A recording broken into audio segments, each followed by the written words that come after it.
తరువాయి భాగం ధర్మశాస్త్ర అధ్యయనం. ధరణి: మాస్టారు, నాకు మంచి కొడుకులు పుడతారు కదా. నరహరి: అదేమిటి అకస్మాత్తుగా పిల్లల మీదకి ధ్యాస వెళ్ళింది? ధరణి: ఇవాళ నాకు భారతంలో ఒక కథ గుర్తుకు వచ్చింది. ఏ కథ? ఉదంకోపాఖ్యానం. ఏముంది అందులో? గురువు కోరిన దక్షిణ ఇస్తే ఉత్తమ సంతానం కలుగుతుందని శాస్త్రంలో ఉన్నది కదా. నువ్వు ఏ గురువుకి ఏ దక్షిణ ఇచ్చావు? మీరే నా గురువు. నా హృదయాన్ని పుష్పంగా మార్చి మీకు భక్తితో సమర్పించాను. అది మీరు కోరిన దక్షిణయే కదా. నరహరి నా దగ్గరకు వచ్చి, నువ్వు బాగా రాటుదేలేవే. మరి ఉదంకుడికి సంతానం కలిగిందా? లేదు. పౌష్య మహారాజు సంతానం విహీనుడవు కమ్మని శపించాడు కదా. కాబట్టి నీకు కూడా ఈ జన్మకి సంతానం కలుగదు. వచ్చే జన్మలో డజన్ మందిని కంటావు. ధరణి: ఎందుకు నాకు ఈ జన్మలో సంతానం కలుగదు? నీ అమ్మా నాన్నలను కష్టపెట్టావు. తల్లిదండ్రులను భక్తితో పూజించి వారి ఆజ్ఞను పాటించటం పిల్లల ధర్మం. పిల్లల ప్రవర్తనతో తల్లిదండ్రులు కలత చెందితే వారి ఆవేదన పిల్లలకు శాపం అవుతుంది. సమాజంలో భార్యాభర్తలకు మాత్రమే సంతానం కలగాలి, కలుగుతుంది. పెళ్లి కాని వారికి, భర్త గతించిన వారికి సంతానం కలగకూడదు. ఇది లోకధర్మం అని చెప్పాడు. ధరణి: అసలు ధర్మాలు ఉండగా మరల లోక ధర్మాలు కూడా ఉంటాయా? ఉన్నాయి. మూల ధర్మాలలోని ధర్మ సూక్ష్మతను గ్రహించి లోక ధర్మాలు ఏర్పడ్డాయి. అర్థం కాలేదు. సింహం పులితో సంగమించదు. పులి నక్కతో సంగమించదు. పులి పులితోనే సంగమిస్తుంది. ఆంబోతు చేసిన ఏ ఆవుతోనైనా సంగమిస్తుంది. పశువులకు వివాహ వ్యవస్థ లేదు. పురుషులు ఆంబోతుల వలె పరాయి స్త్రీలతో సంగమించకూడదు. పశు ప్రవర్తన మానవులకు శ్రేయస్కరం కాదని సంఘం కొన్ని కట్టుబాట్లు చేసింది. తన భార్య ఒక్కతే తనకు సొంతం, మిగిలిన స్త్రీలు పరాయివారు. ధరణి: మరి మనం ఇద్దరం కలిశాం కదా, భార్యాభర్తలం కాదు కదా. అదే ధర్మ సూక్ష్మం. లోకానికి జ్ఞానాన్ని అందించే ఒక మహాయజ్ఞానికి మనమిద్దరం సమిధలం. నీకు మొదటే చెప్పాను, లోకహితం కోరినప్పుడు ధర్మాన్ని పక్కన పెట్టి వ్యతిరేకించటమే ధర్మ సూక్ష్మం. అదే ధర్మం. అసలు కట్టుబాట్లు అనేవి ఎందుకు వచ్చాయి? బ్రహ్మదేవుడు ప్రారంభంలో ఉత్తమోత్తమైన జీవులను సృష్టించాడు. మొదట సనక సనందనాదులు పుట్టారు.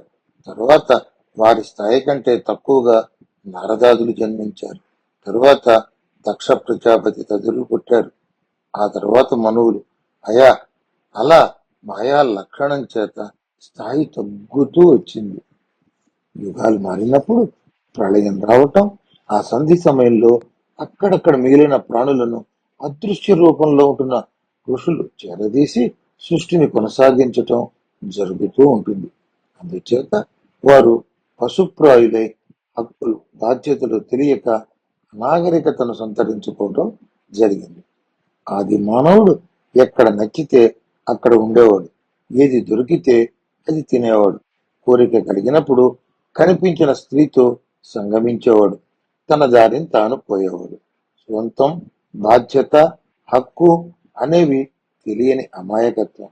మెల్లిగా నాగరికత బోధపడింది. విజ్ఞానం పెరిగింది. ఒక స్త్రీ తల్లి అయితే ఆ బిడ్డని, ఆమెను రక్షించుకోవాల్సిన బాధ్యతను గుర్తించారు. ఒకరు ఏడాది పొడవునా శ్రమించి పంట పండిస్తే మరొకరు తనకు ఆకలిగా ఉందని పోసుకుపోయేవాడు. ఇది తప్పు అని గ్రహింపు కలిగింది ప్రజలకి. కట్టుబాట్లు తెచ్చాడు. బాధ్యతలు, హక్కులు, తప్పు ఒప్పులు, ఆత్మీయతలు, పరోపకారం, మానవుని గమనంలో స్థిరత్వం అన్ని ఒకరికొకరు తెలియచెప్పుకున్నారు. ఎవరికి వాగ్దాటి ఉండి నలుగురిని కలుపుకుపోయే మనస్తత్వం ఉందో వారు గ్రామ నాయకులయ్యారు. గ్రామానికి ఎల్లలు అంటే సరిహద్దులు ఏర్పాటు చేసుకున్నారు. ఇది నాది, అది నీది, వీరు నావారు, వారు నీవారు అంటూ బంధాలు ఏర్పడ్డాయి. భావోద్వేగాలు తెలిసి వచ్చాయి. అలా బుద్ధి వికసించి ఇంత ప్రగతిని సాధించారు. మళ్ళీ మునుపటిలా ఆది మానవుల్లా కనిపించిన ప్రతి స్త్రీని దుష్టభావంతో చూడకూడదు. ఎన్నో వేల ఏళ్లుగా నాగరికతను అభివృద్ధి చేసుకుంటూ వస్తున్నది ఈ జాతి.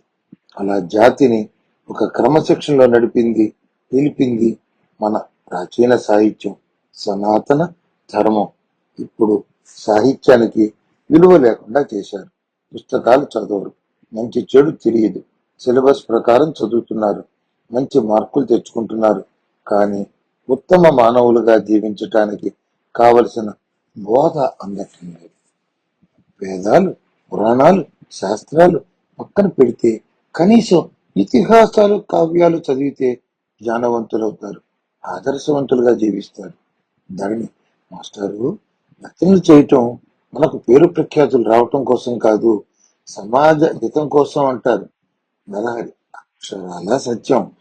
ఎవరు పడితే వారు ఏది పడితే అది వ్రాస్తే చదవరు. శాస్త్రాలు మధించి కావ్యాలను అర్థం చేసుకుని లోకానుభవంతో అందరికీ అర్థమయ్యే విధంగా ఆమోదయోగ్యంగా వ్రాసే రచనలను మాత్రమే ఆసక్తిగా చదువుతారు. ధరణి అయితే నా రచనలు ఎవరు చదవరా? చదవరు. నీవెవరో తెలియదు, నీకున్న పరిజ్ఞానం ఎంతో తెలియదు, నీ గ్రంథాలు చదివితే వాళ్ళకి ఏం ప్రయోజనమో తెలియదు. అసలే పుస్తకాలు చదివే అలవాటు క్రమక్రమంగా తగ్గిపోతోంది. మరి నేనెందుకు రాయటం?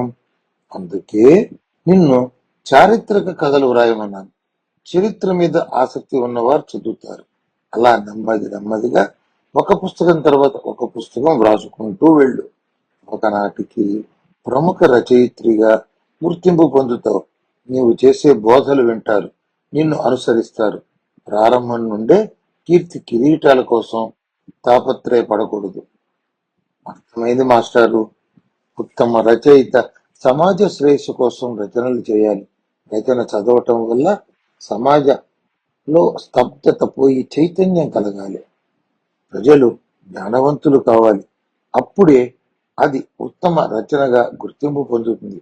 దానిని అందరూ చదువుతారు, ఆచరణీయ గ్రంథంగా మారుతుంది.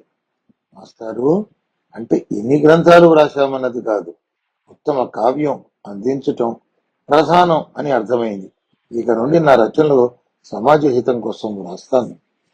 అలా మాస్టారు ఆవిడ ప్రతి రచనను దిద్దుతూ సరిచేస్తూ ఆమెను ఉత్తమ రచయిత్రిగా తీర్చిదిద్దారు.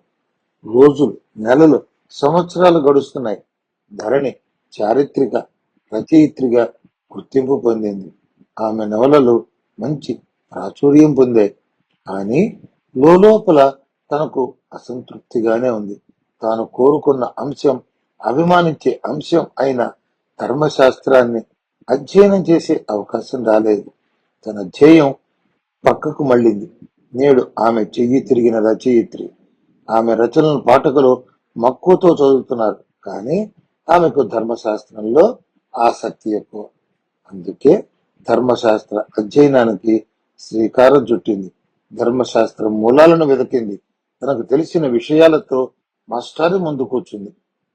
నరహరి, కాలం అంటే 4 యుగాలు, ప్రపంచం అంటే అనేక దేశాలు, భూమండలం పైన జీవించే మానవులలో అనేక వర్గాలు, అనేక మతాలు, కులాలు, జాతులు, స్త్రీ పురుషులు, ఉద్యోగస్తులు, రాజులు, అధికారులు, సేవా తత్పరులు, ఇలా ఎన్నెన్నో వృత్తుల వారు, వర్గాల వారు ఉన్నారు.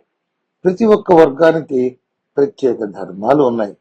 వర్ణాశ్రమ వ్యవస్థ దాని ధర్మాలు, ఆశ్రమ వ్యవస్థ, బ్రహ్మచర్యాశ్రమ ధర్మాలు, గృహస్థాశ్రమ ధర్మాలు, వానప్రస్థాశ్రమ ధర్మాలు, సన్యాసాశ్రమ ధర్మాలు, రాజధర్మాలు, వృత్తి ధర్మాలు, సామాజిక ధర్మాలు, ఇలా ప్రతి ఒక్కరి వారి వారి జీవన విధానంలో ఆచరించవలసిన ధర్మాలను తెలిపేదే ధర్మశాస్త్రం. అందుకే ధర్మశాస్త్రం అనేది నిర్దిష్టమైన సూత్రాలు బోధించే గ్రంథం మాత్రమే కాదు, అది భారతీయ జీవన విధానం. ఎవరి పరిధిలో వారు వారి వారి ధర్మాలను ఆచరించాలి. అప్పుడు నాగరిక సమాజం ఆదర్శ సమాజంగా ఎదుగుతుంది. ప్రజలు ఒకరి పట్ల మరొకరు గౌరవంగా ఉండటం, ఆప్యాయతలను పంచుకుంటూ తమ బాధ్యతలను నిర్వర్తిస్తూ ప్రశాంత జీవనం చేస్తారు. ధరణి మాస్టారు, ధర్మాలను ఏ గ్రంథాలలో వివరించారు? ధర్మాలన్నీ వేదాలలో నిక్షిప్తమై ఉన్నాయి. పరమేశ్వరుని నుండి ధ్వనుల రూపంలో ఋషులు వేదాలను గ్రహించారు. వేదాలలోని ధర్మ మూలాలను ఋషులు స్మృతుల పేరిట రచించారు. వేదాలు అపౌరుషేయాలు, అంటే ఎవరి చేత రచింపబడినవి. స్మృతులు పౌరుషేయాలు, అంటే రచింపబడినవి. స్మృతులనే ధర్మశాస్త్రం అంటారు. అష్టాదశ పురాణాలు, అష్టాదశ స్మృతులు కలిపి ధర్మశాస్త్రం అనవచ్చు. అంతేకాక పురాణాల స్మృతుల సారమే ధర్మం అని రామాయణ, భారత, భాగవతాలు, భగవద్గీతలోనూ వివరించారు. ధరణి ఇన్ని గ్రంథాలు అధ్యయనం చేసి వాటిలో ధర్మాలను ఒకే చోట ఒకే గ్రంథంగా వ్రాస్తే చాలా పెద్ద గ్రంథం అవుతుంది. అంత పెద్ద పుస్తకాన్ని తెరచి చూసే సమయం, ఓపిక ఈ చదువులకు ఉంటుందా అండి? నరహరి సృష్టి ప్రారంభం నుండి ఉన్న ధర్మాలు అవి. యుగాలు మారుతున్నాయి. ప్రతి యుగంలోనూ మానవ ఆయుర్దాయం తగ్గుతూ వస్తుంది. కృతయుగంలో, త్రేతాయుగంలోనూ వేల సంవత్సరాలు జీవించేవారు. ద్వాపర యుగంలో వందల సంవత్సరాలే బతికారు. సాక్షాత్తు శ్రీకృష్ణ పరమాత్మ 125 సంవత్సరాలు మాత్రమే జీవించాడు. కలియుగంలో ఆయువు పరిమితి 100 సంవత్సరాలుగా నిర్ణయించిన నిండు నిర్వేళ్లు జీవించేది కొద్దిమంది. అలా ఎందుకు తగ్గుతూ వస్తోంది మాస్టారు? కృతయుగం కాల పరిమితి 17,28,000 సంవత్సరాలు. త్రేతాయుగం 12,96,000 సంవత్సరాలు. ద్వాపర యుగం 8,64,000 సంవత్సరాలు. కలియుగం 4,32,000 సంవత్సరాలు. కృతయుగంలో ధర్మం 4 పాదాలు, త్రేతాయుగంలో ధర్మం 3 పాదాలు, ద్వాపర యుగంలో ధర్మం 2 పాదాలు, కలియుగంలో ధర్మం 1 పాదంతో మాత్రమే నడుస్తుందని ఋషులు ముందే చెప్పారు. ధరణి అంటే ధర్మం మౌలిక స్వరూపం మారుతుందన్నమాట. నరహరి ఆయుర్దాయమే కాదు, శారీరక సామర్థ్యం కూడా ప్రతి యుగంలోనూ క్షీణిస్తూ వస్తోంది. దేశ కాల మాన పరిస్థితులకు అనుగుణంగా ధర్మాలను, ఆయా దేశాల స్థితిగతులు, ఆయా దేశాల చట్టాలు, ప్రజల జీవన విధానాన్ని ఎప్పటికప్పుడు పునర్నవీకరించుకోవటం తప్పనిసరి. ధరణి స్మృతులు ఎన్ని? వాటి పేర్లు చెప్పండి మాస్టారు. నరహరి స్మృతులు 18. అవి మనుస్మృతి, హరిత స్మృతి, అంగిరస స్మృతి, గౌతమ స్మృతి, శాతాతపస్మృతి, బృహస్పతి స్మృతి, పరాశర స్మృతి, ఆపస్తంభ స్మృతి, యమస్మృతి, శంఖ స్మృతి, సంవర్త స్మృతి, ప్రాచేత స్మృతి, యాజ్ఞవల్క్య స్మృతి, అత్రి స్మృతి, ఉశన స్మృతి, దక్ష స్మృతి, లిఖిత స్మృతి, ఆఖరిది విష్ణు స్మృతి. ఈ స్మృతులు అన్ని చదవాలా మాస్టారు? సాహిత్యం అంతా క్షుణ్ణంగా చదవటానికి జీవితకాలం సరిపోదు. అక్కడక్కడ తరచి చూడటం, తీవ్ర అధ్యయనం చేశామని గర్వపడటం తప్ప. నువ్వు మనుస్మృతి చదువు, ఇతిహాసాలలోని ధర్మాలు చదువు, ప్రజల జీవన విధానాన్ని గమనించు, ధర్మాన్ని సులువుగా బోధించు. అది ఆచరణీయంగా ఉండాలి. ఆచరించగలిగిన కనీస ధర్మాలు కాలానికి అనుగుణంగా చెబితే ఆచరిస్తారు. రాబో కాలమంతా పరుగుడి కాలమే.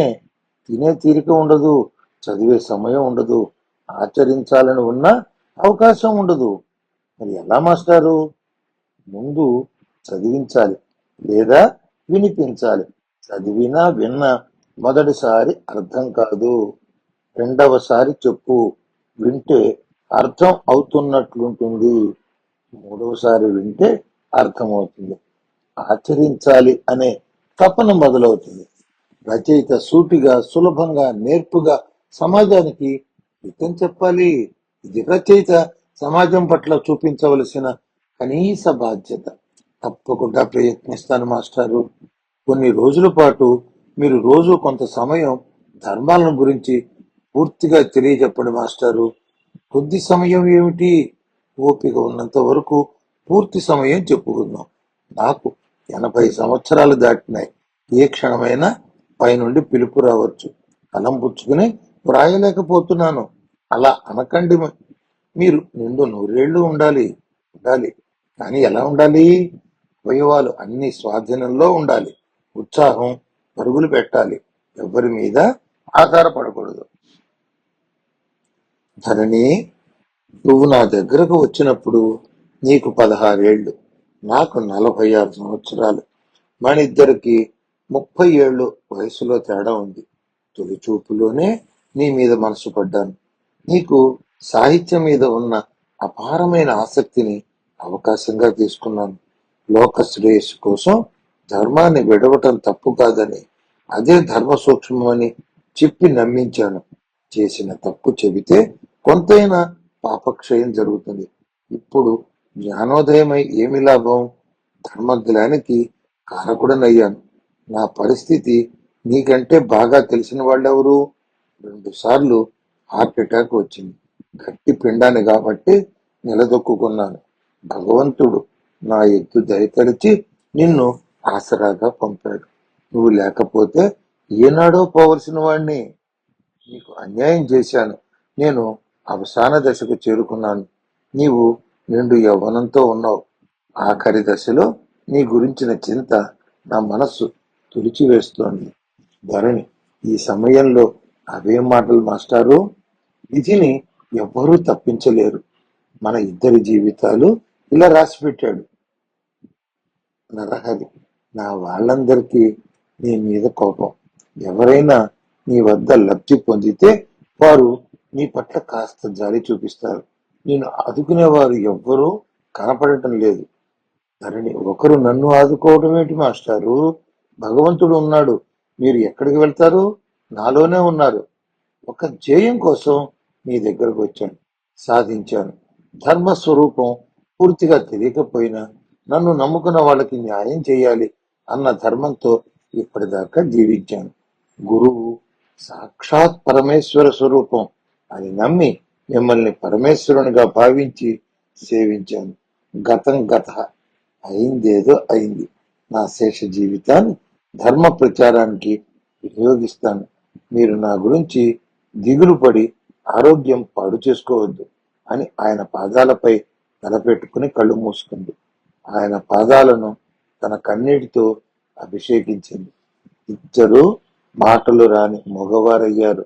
నిశ్శబ్దం రాజ్యమేలింది. ఆయన భార్య ఇద్దరికి కాఫీ తెచ్చి అందించింది. ప్రదోషకాలంలో మాస్టారుని లేపి కూర్చోబెట్టి ఒళ్ళంతా తుడిచి విభూతి రాసింది. నుదుటిన కుంకుమ పెట్టింది. సాయం సంధ్యకు ఏర్పాటు చేసింది.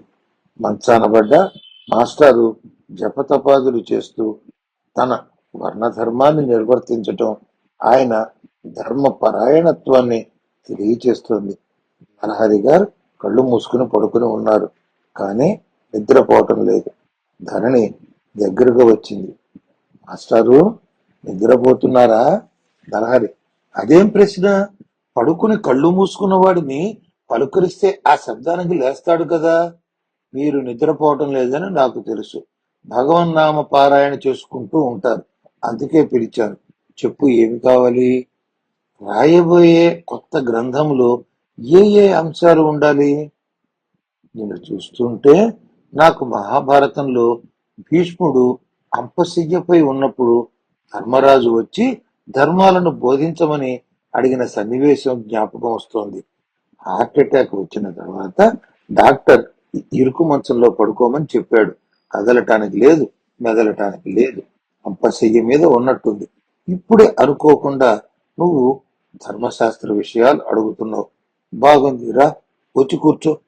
రాయటంలో చెయ్యి తిరిగిన దానివి అయినా మళ్ళీ మళ్ళీ నన్నే అడగటం దేనికి? ధరణి, ఇంతకు ముందు వ్రాసిన చారిత్రక గ్రంథాలు వేరు. ధర్మాలను ఎక్కడి నుండి మొదలు పెట్టాలి? ఉన్నది ఉన్నట్లు అందించాలా? గ్రంథంలో చెప్పబడిన ధర్మాలు అన్నీ చెప్పాలా అని కొన్ని సందేహాలు వెంటాడుతున్నాయి. నరహరి, నాటకంలో ఒక అంకం తర్వాత మరొక అంకం వస్తుంది.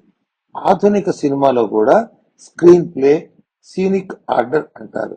దేని తర్వాత ఏది అని వ్రాయదలుచుకున్న అంశాలు ఒకదాని తర్వాత ఒకటిగా సీనిక్ ఆర్డర్ తయారు చేయి. ఈ గ్రంథానికి చక్కని ప్రణాళిక అవసరం. అదేదో మీరే చెప్పండి బాబు. వర్ణ వ్యవస్థ, దాని అనుబంధమైన ఆశ్రమ వ్యవస్థ. ధరణి, వర్ణ వ్యవస్థ ఒక్క మన దేశంలోనే ఉన్నది కదా. నరహరి, కాదు, ప్రపంచం అంతా ఈ వ్యవస్థ ఉన్నది. ఇంటలెక్చువల్స్ అంటారు, అంటే బుద్ధి బలం ఉన్నవారు చేయవలసిన పనులు. రెండవది కండబలం. సైన్యంలోనూ పోలీసు వ్యవస్థలోనూ సెక్యూరిటీ గార్డ్స్ పనిచేస్తారు. మూడవది ఆర్థిక లావాదేవీలు, వస్తు పంపిణీ, ఉత్పత్తి మొదలైన వ్యాపార సంబంధమైన పనులు. నాలుగవది సేవాభావం. దానికి సర్వీస్ అని పేరు పెట్టారు. మన వాళ్ళు ఈ పనులు చేసేవారిని ప్రత్యేకంగా గుర్తించేందుకు వీలుగా పేర్లు పెట్టారు. మరి మళ్ళీ ఆశ్రమ వ్యవస్థ వేరుగా ఎందుకు చెప్పారు?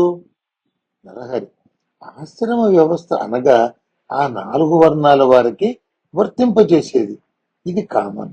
ఏ వర్ణంలోని వారైనా ఈ 4 ఆశ్రమాలు పాటించవలసిందే. ఇందులో బ్రహ్మచర్యం, గృహస్థాశ్రమం, వానప్రస్థాశ్రమం, సన్యాసాశ్రమం ముఖ్యం. అవి కొంచెం వివరంగా చెప్పండి. నరహరి, బ్రహ్మచర్యం. బ్రహ్మచర్యంలో విద్యాభ్యాసం. బ్రాహ్మణుడు వేదం చదివేవాడు. ఇప్పుడు బ్రతుకు తెరువు కోసం లౌకిక విద్యను నేర్చుకుంటున్నాడు. అలాగే క్షత్రియుడు విలువిద్య, కత్తిసాము, కర్రసాము వంటి విద్యలు నేర్చుకున్నాడు. ఇవాళ షూటింగ్, శారీరక పటుత్వానికి కావలసిన విద్యలు నేర్చుకుంటున్నాడు. మూడవది వ్యాపారం, ఉత్పత్తి. చిన్నతనం నుండి వ్యాపార మెళకువలు, వంశ పారంపర్యంగా వస్తున్న వ్యాపారుల నుండి తల్లిదండ్రుల ద్వారా శిక్షణ పొందేవారు. వాళ్ళ MBA మార్కెటింగ్, బిజినెస్ అడ్మినిస్ట్రేషన్ చేస్తున్నారు. నాలుగవది సేవా విభాగం. తండ్రి చేసే వృత్తుల నుండి తండ్రి దగ్గర శిక్షణ తీసుకునేవారు నేడు మెకానికల్ ఇంజనీరింగ్, ఫ్యాబ్రికేషన్ వంటి విషయాలలో స్కిల్ లేబర్, టెక్నికల్ పర్సన్స్ గా పిలుస్తున్నారు. సేవా విభాగాలు పెరిగిపోయాయి. ప్రపంచం అంతా ఈ 4 విభాగాలు వేరు వేరు పేర్లు పెట్టుకుని అనుసరిస్తున్నాయి, ఆచరిస్తున్నాయి. బ్రహ్మచర్యంలో 4 వర్ణాల వారు విద్యను అభ్యసిస్తున్నారు. గృహస్థాశ్రమం 4 వర్ణాల వారు విద్య పూర్తయిన తర్వాత వివాహం చేసుకోవలసిందే. గృహస్థాశ్రమం స్వీకరించాలి, సంపాదన చేయాలి, కుటుంబ పోషణ చేయాలి, బంధుమిత్రులను ఆదరించాలి, అతిథి మర్యాదలు చేసి సేవించుకోవాలి. పిల్లలు పెద్దవాళ్ళు అయిన తర్వాత వారికి చదువులు చెప్పించి వివాహములు చేయాలి. కొడుకులకు సంతానం కలిగేదాకా విశ్రమించకుండా గృహస్థాశ్రమ ధర్మాలను ఆచరించాలి. ఓపిక ఉన్నంత వరకు పని చేయవచ్చు కదండి. అందుకే అన్ఎంప్లాయ్మెంట్ పెరిగింది. కొడుకులకు ఎప్పటికీ పెద్దరికం రాదు, డెసిషన్ తీసుకోలేరు. తండ్రి దీర్ఘకాలం జీవిస్తే వారి కొడుకులు స్వతంత్ర నిర్ణయాలు తీసుకోలేరు, అసమర్థులుగా రిటైర్ అవుతారు. మరి అటువంటి వాళ్ళు తమ కొడుకులకు ఏమి శిక్షణ ఇస్తారు? ప్రతిదీ తాతను అడుగుతుంటే పర్సనాలిటీ క్లాష్ వస్తుంది, జనరేషన్ గ్యాప్ అంటూ అశాంతి పెరుగుతుంది. వానప్రస్థాశ్రమం వయస్సు మళ్ళుతుంది, శక్తి తగ్గుతుంది. మనవుడు పుట్టిన తర్వాత సంసారం కోసం తాపత్రయాన్ని తగ్గించుకోవాలి. చేస్తున్న ఉద్యోగాలు విరమణ పొంది ఉంటారు. వ్యాపారాలు కొడుకులకు అప్పజెప్పి ధార్మిక చింతన అలవర్చుకోవాలి. ఈ రోజుల్లో వనాలు లేవు. ఇంటిలోనే ఉంటూ భార్యాభర్తలు ఇద్దరు కుటుంబ వ్యవహారాలలో తలదూర్చకుండా భగవద్ధ్యానం, నామపారాయణ వంటివి చేసుకుంటూ మనస్సును ఆధ్యాత్మికం వైపు మళ్లించాలి. పిల్లలు వచ్చి సందేహాలు వెలిబుచ్చుతారు, సూచనలు చేయమంటారు, చేయాలి. ఎన్నో ఏండ్లుగా నిర్మించుకున్న బంధాలు, వ్యవహారాలు ఒక్కసారి ఆపేయలేరు కదా. నెమ్మదిగా వాటికి దూరం అవ్వాలి. ధరణి, అంటే వ్యావహారిక ప్రపంచానికి, అంటే మెటీరియలిస్టిక్ వరల్డ్ కి దూరంగా అవటం అన్నమాట. నరహరి, ప్రకృతి ధర్మం గుర్తించాలి. శరీరానికి మనసుకి విశ్రాంతి ఇవ్వాలి. సన్యాసాశ్రమం ధ్యానంలో పరిపక్వత వచ్చిన తరువాత బాధ్యతలు మన అవసరం కుటుంబానికి ఇక ఏమాత్రం లేదు. వాళ్ళ వ్యవహారాలు వాళ్ళు చూసుకోగలరు అనుకున్న వెంటనే సన్యాసాశ్రమం స్వీకరించి ఏ బంధాలు లేకుండా భగవంతునిలో ఐక్యం అయ్యేందుకు సాధన చేయాలి.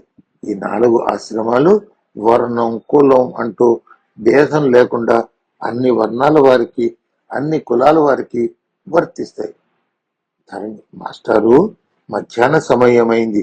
మీరు తేలిగ్గా లఘువుగా అనుష్ఠానం పూర్తి చేసి భోజనం చేదురు గాని మిగతాది సాయంత్రం చెప్పుకుందాం. అక్కడికి ఆ సమావేశం ముగించింది. నరహరిగా బలవంతంగా లేచి మాధ్యాహ్నిక సంధ్య చేసి మంత్రపారాయణ చేసి భోజనం అయిందనిపించారు. ఆ తరువాత చిన్న కునుకు రిటైర్ అయిన దగ్గర నుండి అలవాటైంది. నరహరి, ధరణి ఎక్కడున్నావు? ఇదిగో మాస్టారు, కాఫీ తెస్తున్నాను, ముందుగా కాఫీ తాగండి. ధరణి, కాఫీ చాలా బాగుంది. ఏముంది కొత్త? రోజు ఉన్నట్టే ఉంది. నోటికి ఆ రుచి మొదలైంది. ఒక్కోసారి ఏమీ రుచించటం లేదు. మాస్టారు, వర్ణాల గురించి వివరంగా చెప్పండి. అది చాలా పెద్ద చర్చ. అయినా కొద్దిగా తరచి చూద్దాం. త్రిగుణాలు అంటే సత్వరజస్తమో గుణాల నిష్పత్తిని బట్టి ఆధ్యాత్మిక సాధనలు పూర్వజన్మలో చేసిన పాప పుణ్యాలనబడే కర్మలకు అనుగుణంగా కొనసాగించేందుకు పరమేశ్వరుడు వర్ణ వ్యవస్థను ఏర్పాటు చేశాడు. అంతేకాక మానవ జీవితాలలో వృత్తిపరమైన అనారోగ్య స్పర్ధలు హద్దులు మేరకుండా ఉండేందుకు గాను వర్ణాలకు వృత్తులను అనుసంధానం చేశాడు. వృత్తులు కాలానుగుణంగా మారతాయి.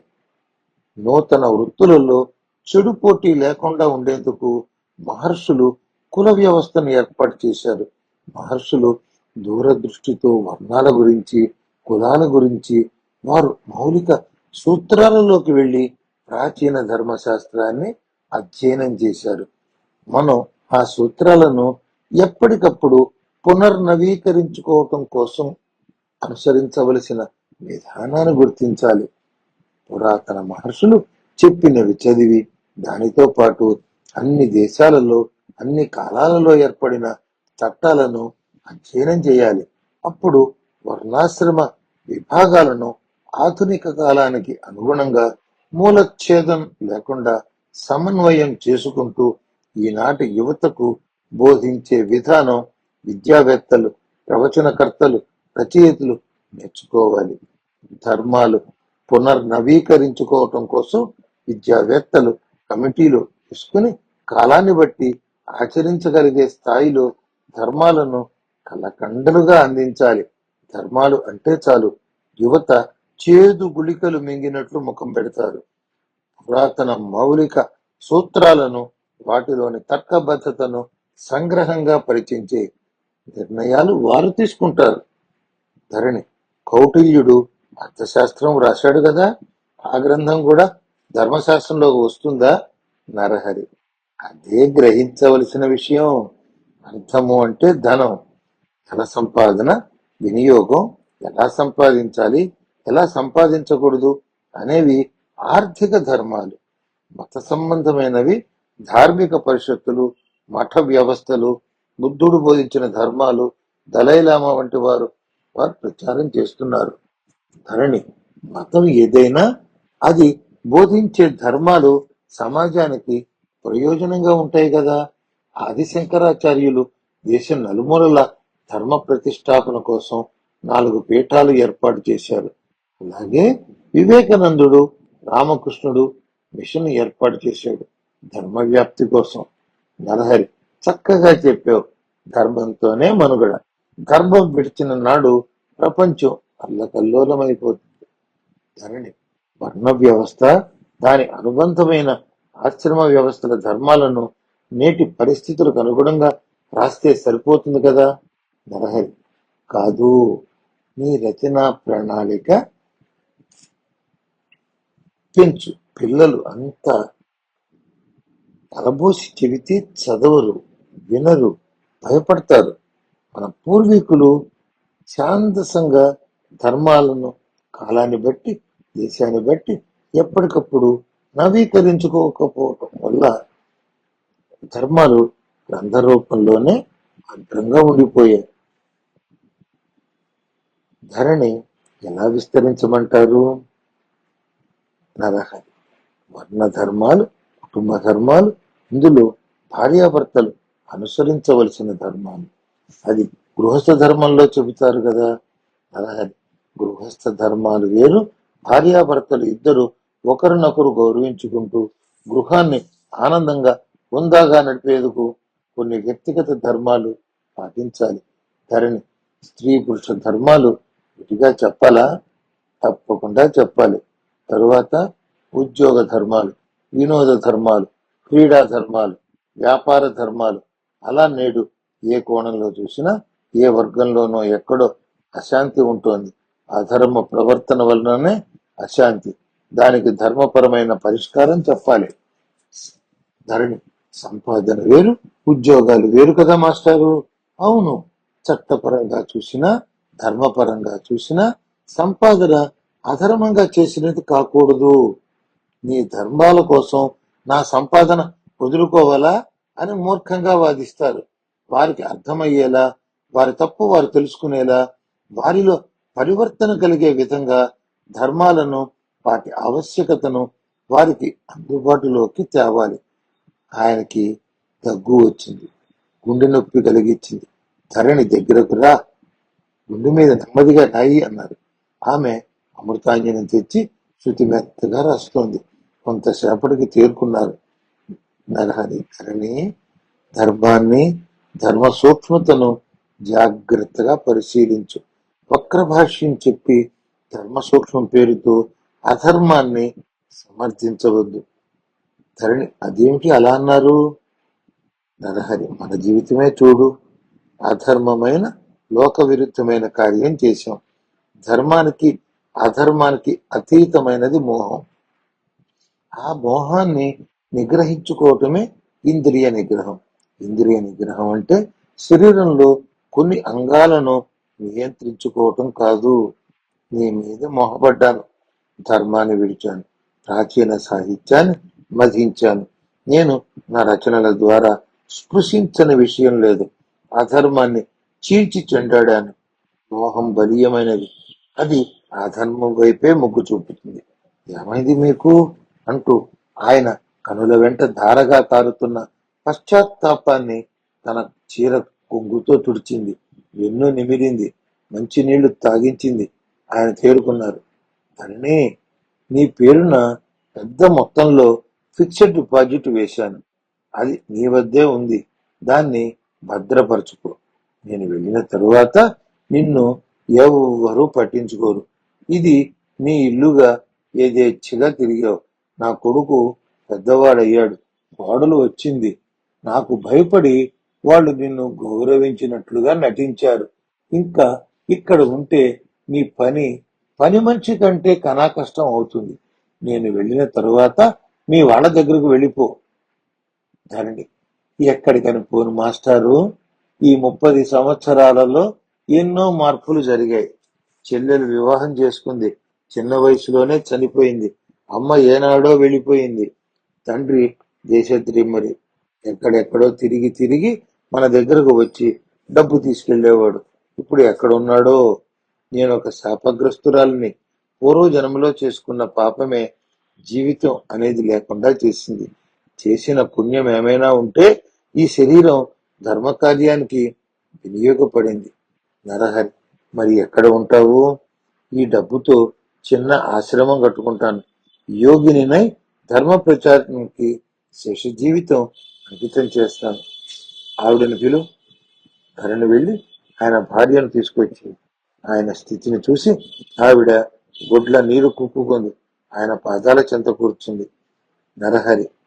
మనం లోకం దృష్టిలో భార్యాభర్తల మధ్య ఉండవలసిన అనురాగం లేని వారమయ్యాం. నీకు నీ బిడ్డలు అండ. వాళ్ళు నిన్ను బాగానే చూసుకుంటారు. ఏ భార్య చెయ్యలేని త్యాగం చేశావు. మన ముగ్గురు జీవితాలు ఇలా ముగుస్తున్నాయి. మీ ఇద్దరికీ జరిగిన అన్యాయానికి నేను బాధ్యుణ్ణి. ఇప్పుడు ఏడ్చి ఏమి లాభం? నీ పేరు మీద కొంత సొమ్ము బ్యాంకులో జమ చేశాను. చివరిదాకా ఎవరు ఎంత అవసరం అని చెప్పినా ఇవ్వవద్దు. నీ దగ్గర ధనం ఉంటేనే నిన్ను గుర్తిస్తారు, గౌరవిస్తారు. లేకపోతే వారందరికీ పని మనిషి అవుతావు. భర్త ఉన్నంత వరకే భార్యకు గౌరవం. తండ్రి వెళ్ళగానే తల్లి మీద అధికారం చెలాయిస్తారు. లెక్కలేనితనం ప్రదర్శిస్తారు. ఆవిడ, ఎందుకండి ఆ మాటలు? అన్నీ బాగానే ఉంటాయి.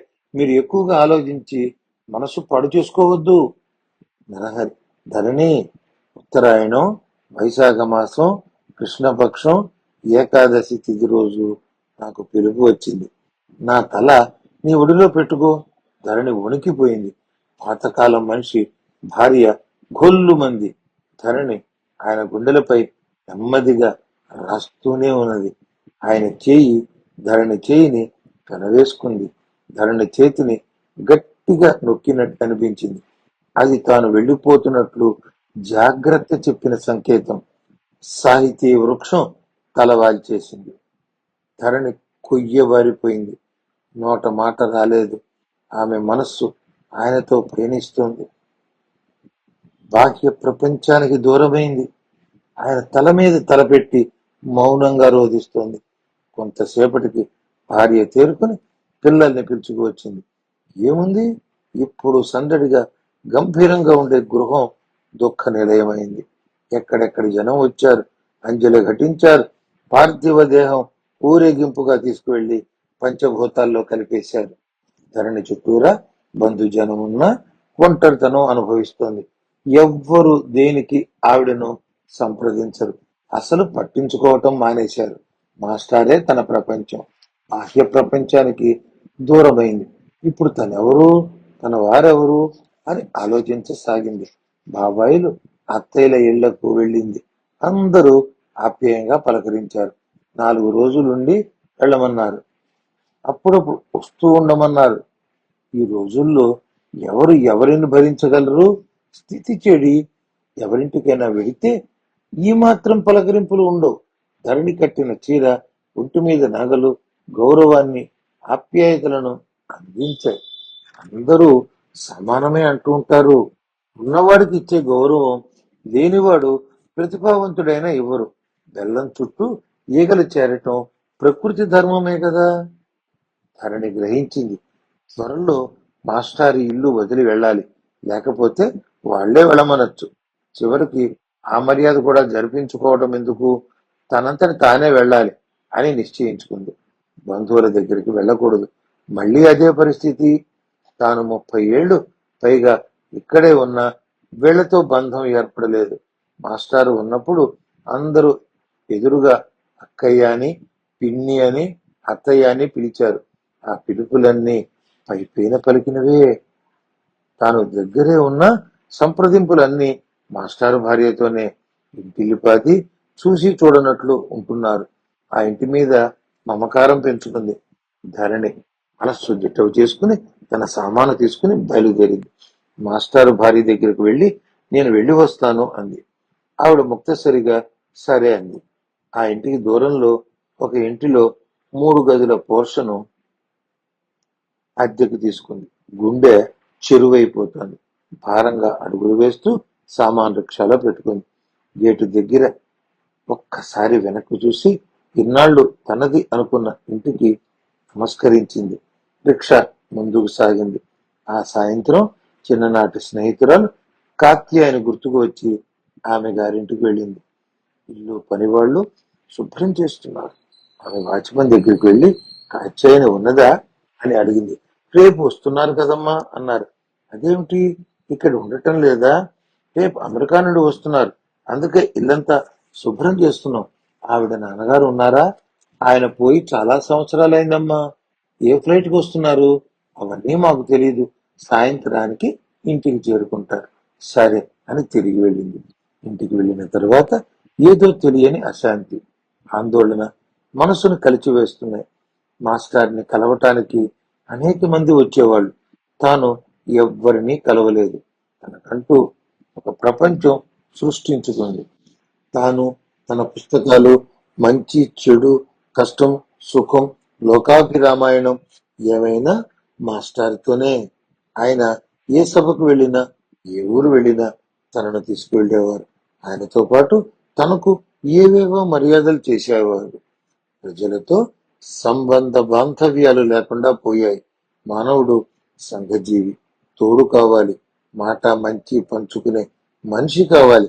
సామాజిక ధర్మం పాటిస్తే తనకంటూ ఒక సంసారం, పిల్లలు బంధువులు స్నేహితులు ఆప్యాయతలను పంచి ఇచ్చేవారు. కొంతమందిలో తను ఒకటిగా ఉండేది. వివాహం చేసుకోకుండా లివింగ్ టుగెదర్ అన్నట్లుగా ఉండి ఒంటరిదాన్ని అయ్యాను. చుట్టూ నాకు ఒక కుటుంబం అనేది లేకుండా చేసుకున్నాను అంటూ తలను దిండుపై అటు ఇటు తిప్పుతూ ఆకాశంలోకి చూస్తోంది. ఆమెకు తెలియకుండానే ఆ దిండు తడిసి మొద్దయింది. ఆమె ఆవేదన చల్లబడింది. కోడి కూసే వేళకు కునుకు పట్టింది. ధరణి ఉంటున్న ఇంటి యజమాని సాహిత్యాభిమాని. ఆయన ధరణి గురించి వినే ఇల్లు అద్దెకి ఇచ్చాడు. ఉదయమే ధరణిని కలిశాడు. ఇల్లు సౌకర్యంగా ఉందా అంటూ కుశలం తెలుసుకున్నాడు. మాకు ఇక్కడ ఒక సాహిత్య వేదిక ఉంది. వారానికి ఒకసారి అందరం సత్సంగం వల్లే సమావేశం అవుతాం. అప్పుడప్పుడు ప్రముఖ కవులు రచయిత్రులు వచ్చి ప్రసంగిస్తూ ఉంటారు. ఈ వారం మీరు వచ్చి ప్రసంగిస్తే బాగుంటుంది. నాకు ప్రసంగాలు చేయటం అలవాటు లేదండి అన్నది ధరణి. యజమాని, పూర్వం ఒకసారి నరహరి గారు కూడా మా వేదికకు వచ్చారు. మీరు కూడా వారి వెంట వచ్చినట్లు గుర్తు. ఎక్కువ మంది ఉండరు, 50 లేక 60 మంది దాకా వస్తారు. నేను రాసుకొచ్చి చదువుతాను. ఇది నా తొలి ప్రసంగం. మీ మాట కాదనలేక వస్తున్నాను. అది మా భాగ్యం. కవిత్వం 2 రకాలు, ఆశు కవిత్వం, రాసుకొచ్చిన కవిత్వం. మీకు ఎలా సౌకర్యం అనుకుంటే అలాగే కానివ్వండి. ఎల్లుండి ఆదివారం సాయంత్రం 6 గంటలకు సమావేశం, 8 గంటలకల్లా పూర్తి చేద్దాం అన్నారు. తప్పకుండా వస్తాను. ఏ అంశం మీద మాట్లాడాలి? మీ ఇష్టం. అంశం ఏది అజెండాలో పెట్టలేదు. అలాగే వెళ్ళిరండి. ఆయన వెళ్ళిన తరువాత ఏదో తొందరపడి ఒప్పుకున్నాను. మాట్లాడగలనా అని ప్రశ్నించుకుంది. మాట్లాడాలి, మాట్లాడి తీరాలి. ఈ సమాజంలో బ్రతకాల్సిన అవసరం ఏర్పడింది. నలుగురిని కలవటం, మాట్లాడటం, కలిసి జీవించటం సాంఘిక ధర్మం. గుహలో సింహం, కన్నంలో ఎలుక, పుట్టలో పాము, ఇలా జంతువులు పెద్దవైనా చిన్నవైనా తమ స్థావరాలలో ఉంటూ ఆహారం కోసం మాత్రమే బయటకు వస్తాయి. మనిషి మనుషుల మధ్య బతకాలి. ఇది సాంఘిక ధర్మం. ఎవరికి వారు తమ ఇంటికే పరిమితం అయితే సమాజం అన్న పదానికి అర్థం లేకుండా పోతుంది. సాహిత్యమే పరమావధి కాదు. సమాజంలో ఉంటూ సమాజాన్ని చైతన్యపరచటానికి సాహిత్యం ఒక సాధనం. తాను అజ్ఞాత రచయిత్రిగా మిగిలిపోకూడదు. తాను సమాజంలో ఒంటరిగా మిగిలిపోకూడదు. 1కి 10 సార్లు మనసును హెచ్చరించుకుంది. ధైర్యం కూడగట్టుకుంది. భోజనం అయిందనిపించి ప్రసంగించవలసిన అంశం గురించి ఆలోచించింది. సాహితీ వేదిక సమావేశానికి ఇంటికి ఆయన వచ్చి తీసుకువెళ్ళాడు. శీలం గురించి ధరణి అద్భుత ప్రసంగం చేసింది. శీలం అంటే సత్ప్రవర్తన. నీ దగ్గరకు వచ్చిన వారిని అహంకారంతో తూలనాడకూడదు. ఎవ్వరిని కించపరచకూడదు. బాధతో వచ్చిన వారిని ఆదరించాలి. ఈ లక్షణాలు కలిగి ఉంటే మంచి శీలం కలవాడుగా లోకం గుర్తిస్తుంది, గౌరవిస్తుంది. శీలం కలిగిన వారి యందు ఉత్తమ ధర్మం, సత్యం, సద్వర్తనం, బలం అనే సద్గుణాలు ఆశ్రయించుకుని ఉంటాయి. బలం కలిగి ఉన్నవాడిని సిరి వరించి వాని వద్దనే ఉంటుంది. శీలం వలన ధర్మం వృద్ధి చెందుతుంది. ధర్మం వలన సత్యం, సత్యం వలన మంచి ప్రవర్తన, మంచి ప్రవర్తన వలన బలం పెరుగుతుంది. బలం ఉన్నవాడి వద్ద శ్రీ సంపదలు ఉంటాయి. శీలం అంటే మనస్సు చేత, మాట చేత, శరీరం చేత తోటి మానవులకు కష్టం నష్టం కలిగించకుండా ఉండటం. పరోపకారం, తన వల్ల సమాజానికి తలవంపులు తెచ్చే ఏ పని చేయకుండా ఉండటం, అలా ఎవ్వరూ చేయకూడదని బోధించటం, తోటి ప్రజల మనల్ని పొందేలా జీవించటం శీలం. అద్భుత ప్రసంగం చేసింది అని సభికులు వేదికను పంచుకున్నవారు ఇతర పెద్దలు అందరూ కరతాళ ధ్వనులతో పొగడ్తలతో ధరణిని అభినందించారు. ఒకరోజు ఉదయాన్నే కొందరు పెద్ద మనుషులను వెంట పెట్టుకుని ఇంటి యజమాని ధరణి నివాసానికి వచ్చాడు. వారికి అతిథి మర్యాదలు చేసి ఏ పని మీద వచ్చారని అడిగింది. వారిలో ప్రముఖ పారిశ్రామికవేత్త శ్రీహర్ష ఉన్నారు.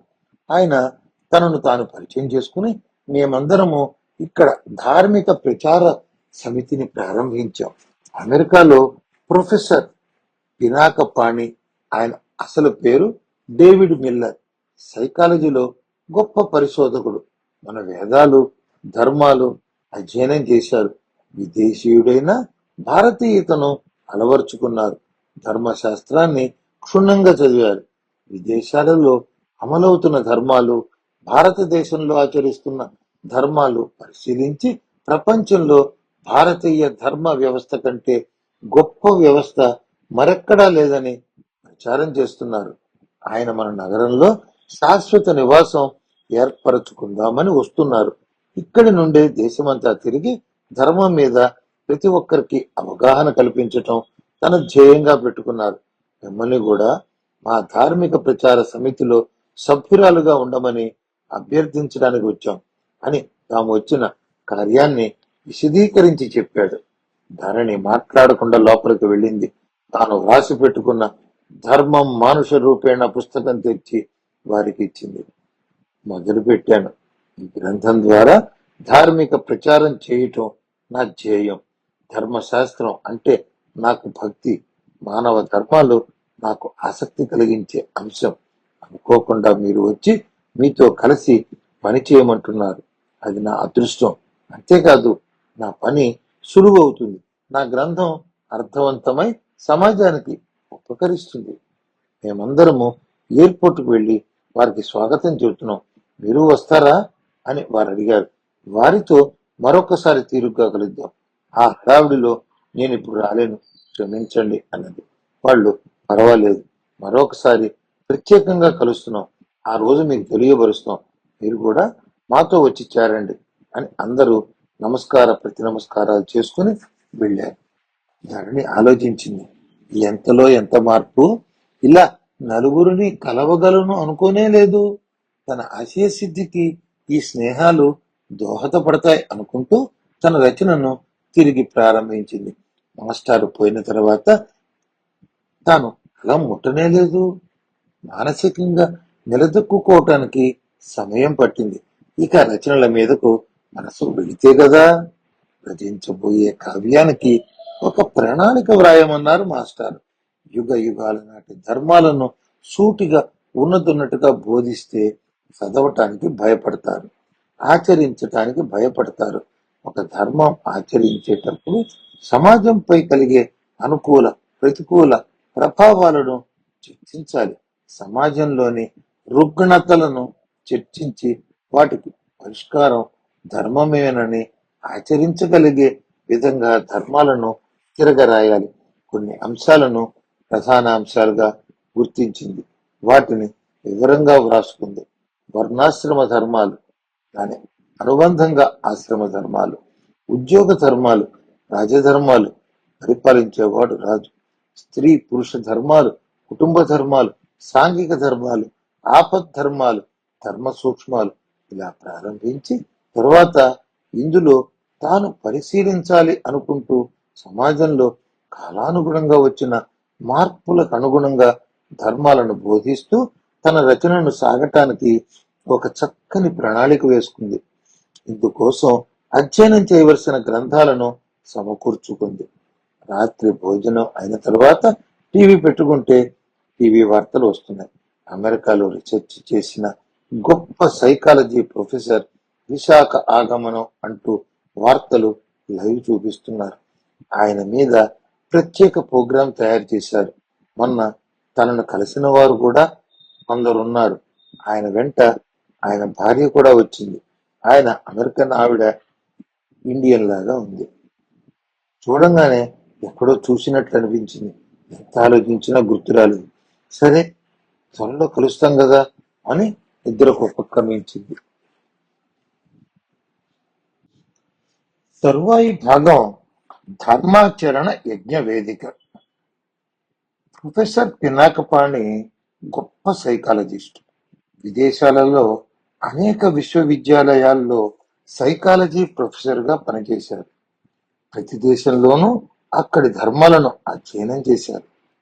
భారతదేశంలోని సనాతన ధర్మం సంపూర్ణంగా అధ్యయనం చేశారు.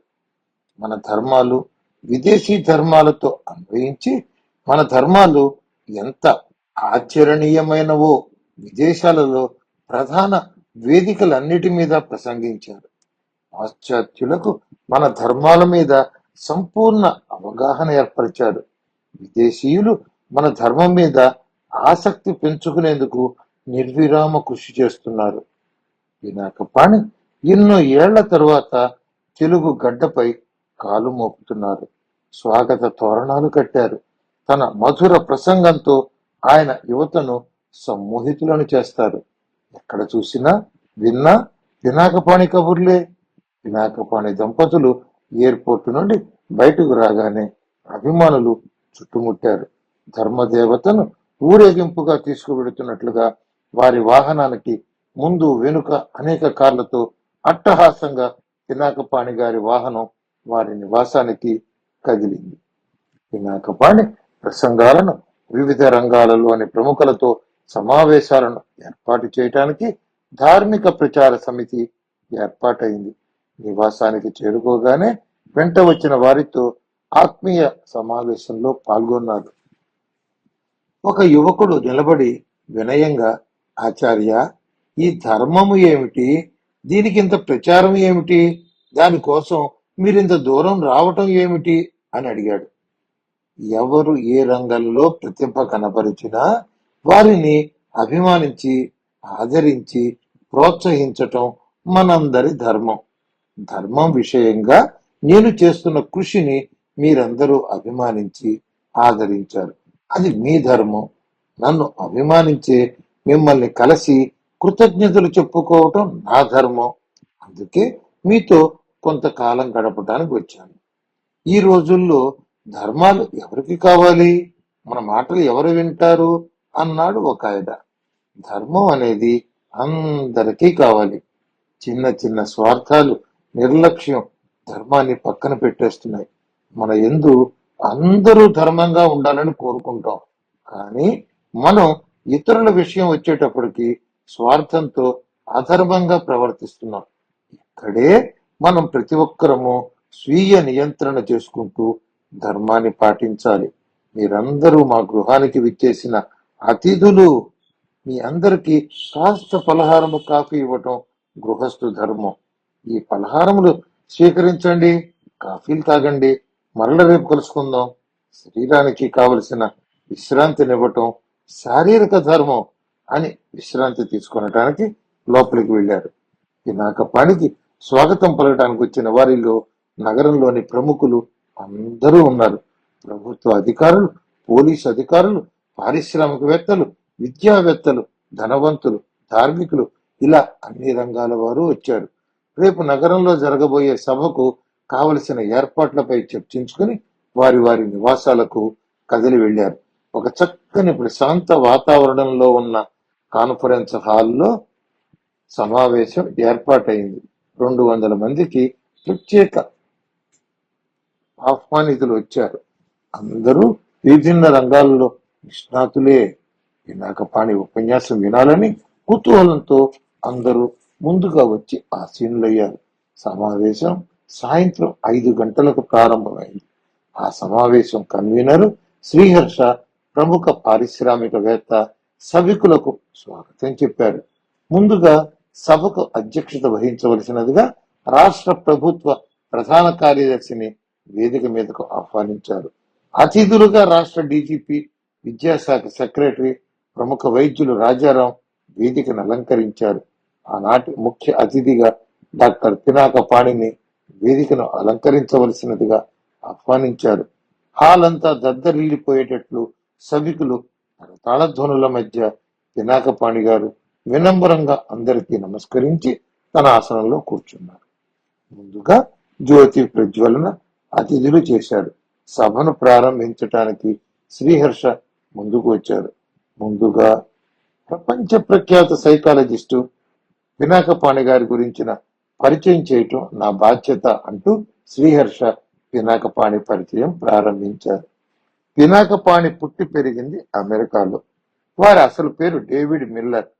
సైకాలజీలో పరిశోధన చేసి డాక్టరేట్ పొందారు. సైకాలజీ దేని మీద ఆధారపడి ఉన్నది అని సుదీర్ఘంగా అధ్యయనం చేశారు. సైకాలజీ అనే గొప్ప శాస్త్రం ధర్మం మీద ఆధారపడి ఉన్నది అని నిర్ధారణకు వచ్చారు. మళ్ళీ ధర్మాన్ని అధ్యయనం చేయటం ప్రారంభమైంది. అనేక దేశాలలోని మానవ ధర్మాలను పరిశీలించారు. వారికి తృప్తినివ్వలేదు. భారతదేశం వచ్చారు. సంస్కృతం నేర్చుకున్నారు. తెలుగు, హిందీలలో మంచి ప్రవేశం కలిగింది. 20 సంవత్సరాల పాటు మన దేశంలో, అది మన రాష్ట్రంలో వేదాధ్యయనం చేశారు. ధర్మశాస్త్రం, ఇతిహాసాలు క్షుణ్ణంగా పరిశీలించారు. ప్రపంచంలోని అన్ని ధర్మాలకు మూలాధారమైంది భారతీయ సనాతన ధర్మము అని నిర్ధారణకు వచ్చారు. అటువంటి ఆచరణీయమైన సనాతన ధర్మాన్ని బోధించేవి వేదాలు. ఆ వేదాలు పూర్తిగా అధ్యయనం చేయాలన్నా, పూర్తిగా అర్థం చేసుకోవాలన్నా మరో 30 ఏళ్లు పడుతుంది అని మన వేదాల గురించి గొప్ప అభిప్రాయం ఏర్పరచుకుని తన స్వదేశానికి వెళ్ళారు. అమెరికాలో మినెసోటా విశ్వవిద్యాలయంలో సైకాలజీలో రీసెర్చ్ చేస్తున్న కాత్యాయిని అనే తెలుగింటి ఆడపడుచుతో పరిచయం అయింది. ఆ పరిచయం ప్రణయంగా మారింది. 3 ముళ్ల బంధంతో ఒక ఇంటి వారయ్యారు. ధర్మాన్ని పునరుద్ధరించటానికి నడుం కట్టారు. వారిరువురు ఈ రోజు ఇక్కడికి రావటం మన అదృష్టం. అక్కడ ఆయన అనేక విశ్వవిద్యాలయాల్లో ప్రొఫెసర్గా పనిచేశారు. ప్రపంచంలోని దాదాపు అన్ని ప్రముఖ దేశాలలో పర్యటించారు. మరల ఇన్నాళ్లకు వారు మన నగరానికి రావటం మన అందరి అదృష్టంగా భావిస్తూ వారి గురించిన చిరు పరిచయం చేసే భాగ్యం నాకు కలిగించిన మీకు ధన్యవాదాలు అని శ్రీహర్ష ముగించారు. అధ్యక్షుల వారు ఈ రోజు పినాకపాణి ప్రసంగం వినాలని వచ్చాను. కాలహరణం చేయకుండా మనం వారి ప్రసంగం విందాం అని పినాకపాణిని ప్రసంగించమని కోరారు. పినాకపాణి 6 అడుగుల ఆజానుబాహు, నుదుటను విభూతి కుంకుమ ధరించారు. అందరికీ నమస్కారం. జనని జన్మభూమిశ్చ స్వర్గాదపి గరీయసి. జన్మనిచ్చిన తల్లి, జన్మనిచ్చిన భూమి స్వర్గంతో గొప్పవి. కానీ జ్ఞానమిచ్చిన భూమి వారిద్దరి కంటే ఎక్కువ. భారతదేశాన్ని కర్మభూమి, జ్ఞానభూమి అంటారు. నాకు జ్ఞానాన్ని ఇచ్చింది ఈ భరతమాత. ప్రపంచానికి జ్ఞాన ప్రదాత భారతదేశం. కానీ భారతీయులు విదేశీ వ్యామోహం అనే అజ్ఞానంలో పడి జ్ఞానాన్ని మరచారు. ఈ భరతమాత మీ అందరికీ జన్మనిచ్చింది, నాకు జ్ఞానాన్ని ఇచ్చింది. మనమంతా భరతమాత బిడ్డలం. సనాతన ధర్మానికి పుట్టినిల్లు భారతదేశం. ధర్మాన్ని ఆచరించమని ప్రసంగిస్తే వింటారు, కానీ ఆచరించరు. మన జీవన విధానాన్ని ధర్మాచరణకు అనుగుణంగా మలుచుకోవాలి. అందుకు తగ్గ ప్రణాళిక రచించాలి. ఇప్పుడు మనం జ్యోతి ప్రజ్వలన చేశాం. మన క్షేమం కోసం ప్రారంభించే ఏ పూజలైనా, వ్రతాలైనా, లోకక్షేమం కోసం చేసే యజ్ఞ యాగాదులు, సభలు, సమావేశాల యందు ముందుగా జ్యోతి ప్రజ్వలన చేయటం ఆచారం. జ్యోతి అంటే రాజపురోహితుడు రాజు కోరికలను సిద్ధింపజేయునట్లు యజ్ఞమునకు పురోహితుడైన అగ్ని యజ్ఞ ఫలమును సిద్ధింపజేస్తాడు. అగ్నిమేళే పురోహితం వంటి అగ్ని సూక్తుల ద్వారా అగ్ని దేవతల పురోహితుడని ప్రాచీన ఋషులచే స్తుతించబడినవాడు అని తెలుస్తోంది. మనమందరం కూడా అగ్నిని స్తుతించి ఆవిర్భోక్తలైన దేవతలను ఈ సమావేశమునకు తీసుకురావాలని జ్యోతి ప్రజ్వలన చేసి అగ్నిని ప్రార్థిస్తున్నాం. అగ్ని మన క్షేమం కోరేవాడు. మన యజ్ఞానికి సాక్షి. సూర్యుడు తన కాంతిని అగ్నిలో నిక్షేపిస్తాడు. దేవతలందరికీ ప్రాతినిధ్యం వహిస్తాడు అగ్నిదేవుడు. అంతేకాదు, దీపం జ్యోతి పరబ్రహ్మ అన్న సూక్తిని అనుసరించి నిరాకారుడైన ఆ పరమాత్మను జ్యోతిగా భావించి నమస్కరించి కార్యక్రమాన్ని ప్రారంభించుకుంటున్నాం. మనలోని అజ్ఞానాంధకారాన్ని తొలగించి జ్ఞాన దీపిక ప్రకాశింపజేయటానికి జ్యోతి ప్రజ్వలన చేస్తున్నాం. ఇది అనాదిగా వస్తున్న సంప్రదాయం, ఆచారం, మన ప్రాథమిక సనాతన ధర్మం అని పినాకపాణి జ్యోతి ప్రజ్వలన ప్రాశస్త్యాన్ని తెలియచేశారు. ధార్మిక ప్రచార సమితి ఏర్పాటు చేశామని చెప్పారు. దాని పేరు ధర్మాచరణ యజ్ఞం అని మార్చమని మిత్రులను కోరుతున్నాను. దీనికోసం ధర్మ స్వరూపం విభాగాలు మనం ఒక వర్క్షాప్ గా కొన్ని రోజుల పాటు శిక్షణ తీసుకుందాం. ముందు మనం ఆచరిద్దాం.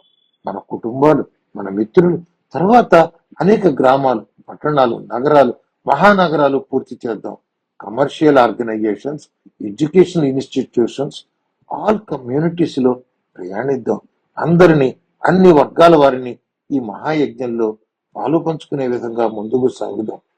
విదేశీయులు వ్యాపార నిమిత్తం ఈ దేశానికి వచ్చారు.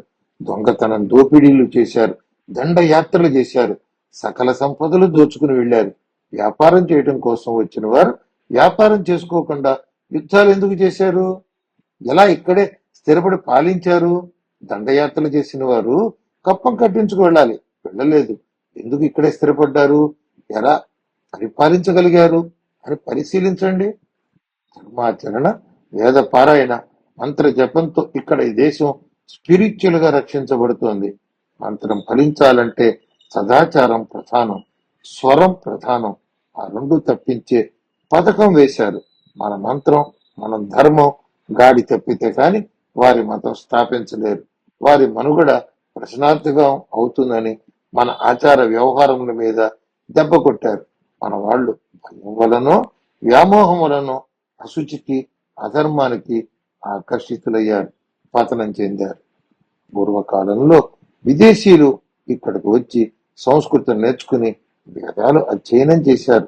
ఇక్కడి వేద పండితులను తమ దేశాలకు తీసుకువెళ్లి వారి చేత పరిశోధన చేయించి లబ్ధి పొందారు.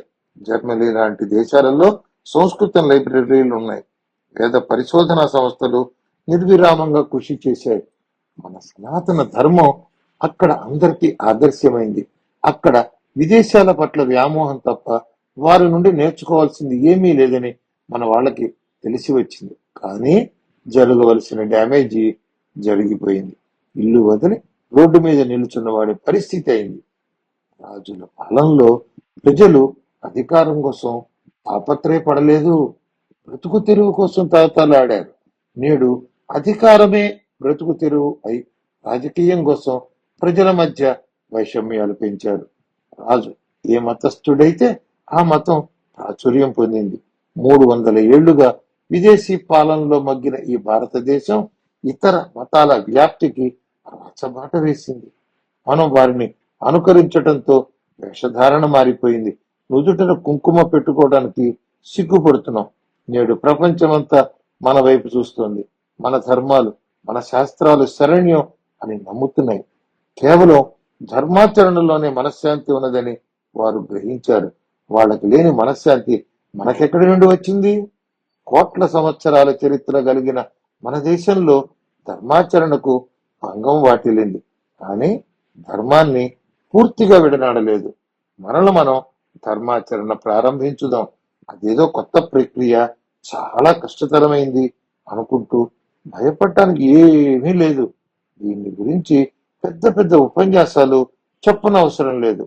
మన జీవన విధానంలో స్వల్ప మార్పులు చేసుకుంటూ వెడితే మనం త్వరగా గమ్యం చేరతాం అని పినాకపాణి ప్రసంగించారు. శ్రీహర్ష సభికులకు ఉన్న సందేహాలు ఇష్టాగోష్ఠిగా నివృత్తి చేసుకోవలసిందిగా కోరారు. ఒక యువకుడు లేచి, పినాకపాణి గారు నమస్కారం, ధర్మాలంటూ ప్రత్యేక గ్రంథాలు ఉన్నాయా తెలుపమని కోరాడు. మనుస్మృతి, రామాయణం, మహాభారతం, ధర్మసింధువు అని చెప్పారు. మరొక ఆయన లేచి, ఆచార్య, ధర్మాలు అందరికీ ఒకటేనా? కులాల వారీగా ఉన్నాయా, వృత్తుల వారీగా ఉన్నాయా చెప్పండి అన్నాడు. దేశంలో ఉన్నవి వర్ణాలు మాత్రమే. చేసే వృత్తులు వారి కులాలుగా నిర్ణయింపబడి కొనసాగుతున్నాయి. వర్ణాలు 4. అవి బ్రాహ్మణ, క్షత్రియ, వైశ్య, శూద్రులు. ఒక్కొక్క వర్ణానికి ధర్మాలు విడిగా చెప్పారు. స్త్రీ పురుషులకు వేరువేరు ధర్మాలు ఉన్నాయా అని మరొకరు అడిగారు. అదే ముఖ్యమైన విషయం. వారి పాత్రలను బట్టి ఉన్నాయి. తండ్రి కొడుకులు, తల్లి కూతుళ్ళు, ఇలా ప్రతి పాత్ర విడిగా చెప్పుకోవాలి. ఒక పెద్ద ఆయన లేచి ధర్మాలు పూర్తిగా మనుస్మృతిలో చెప్పారు కదా, తరువాతి యుగాలలో వచ్చిన రామాయణ మహాభారతంలో ప్రత్యేకంగా ధర్మాలు చెప్పటం ఎందుకు జరిగింది? మనుస్మృతి ధర్మాలు, ఇతిహాసంలోని ధర్మాలు వేరువేరా అని అడిగాడు. పినాకపాణి, మనకు కృతయుగం, త్రేతాయుగం, ద్వాపర యుగం, కలియుగం అంటూ 4 యుగాలు ఉన్నాయి.